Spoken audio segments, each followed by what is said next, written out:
તારે આગેવાની માં ખૂબ ચવાયા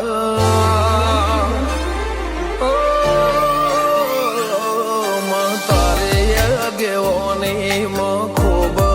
ચવાયા તારા કીધેલ માર્ગ અમે જાણથી અપનાયા હતા